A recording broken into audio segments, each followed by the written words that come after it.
So the story goes like this. In 2019, a self-proclaimed Chicago rapper named Lucky dropped his acclaimed mixtape named Days Before 3, which would be used as promotion for his upcoming project Free Wave 3. The cover itself was directly inspired by Chief Keef's Almighty So, a mixtape that released in 2013. The project then dropped and its cover also ended up being similar. This time taking from the cover of DMX's second studio album Flesh of My Flesh Blood of My Blood. 5 years would pass and another rapper, an Atlanta rapper by the name of Baby Kia, would emulate this same cover art on his debut album Hell Won't Save You. And while for Lucky's case it was him paying homage to the original covers, the same can't be said for Kia. So this got me thinking about unoriginality in underground rap and where it all stemmed from. And after doing some research, I think I found where it all stemmed from.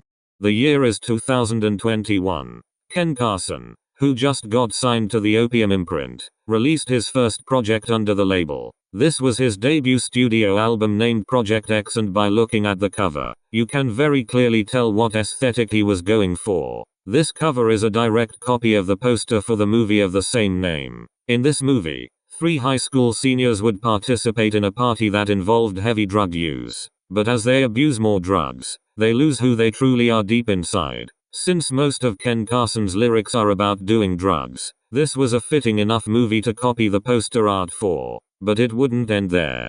A year later, another underground rapper would start to take over the scene. Hailing from Massachusetts, Hard Rock was the very next artist who would take off following Ken Carson. The release of his third EP Slimy Stuff had a cover that people with deep rock knowledge would recognize almost instantly. The cover shares similarities to Pink Floyd's 8th studio album Dark Side of the Moon and their most critically acclaimed album as well. And whether intentional or not, he copied the cover art for it.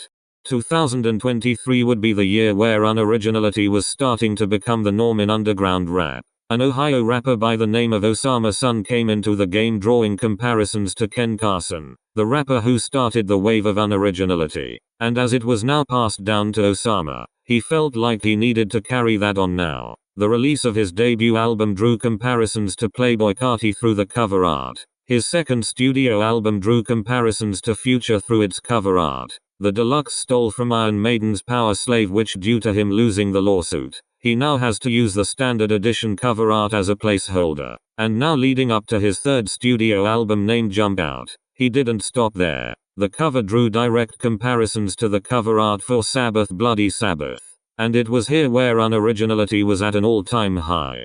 While we definitely saw a rise in unoriginal rappers who make it clear that they borrow their aesthetic from another rapper, like Ian being a Yeet clone and Nine Vicious being a Young Thug clone, the cover art these underground rappers would use was more of a point of concern than the artists they were taking their sound from. Zelly Ocho, a name that some underground rappers may be familiar with, not only ran with Future's aesthetic but straight up copied the logo for his Free Band's imprint as well. But it gets worse. For his 8th studio album, Your Stepdad would use the cover for Nirvana's Nevermind as his source. Nine Vicious would copy many covers, including the ones for Michael Jackson's Bad, the single cover for Best Friend by Young Thug, and, the most insulting of them all, the cover for Tupac's All Eyes on Me. Young Pams would copy the cover for Rihanna's Unapologetic for his debut mixtape Skyfall. 1300 Saint would copy the cover for Young Thug's Slime Season 3 for his first EP Saint Season, and DJ Top Gun would use the cover for the Crystal Castle's self-titled album for a collection of 2 songs with Dro Kenji named In My Head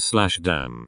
While I'm not expecting the underground to change in terms of unoriginality, I just hope that at least some of the rappers are able to create unique concepts on their own without having to rely on the ones who did it first.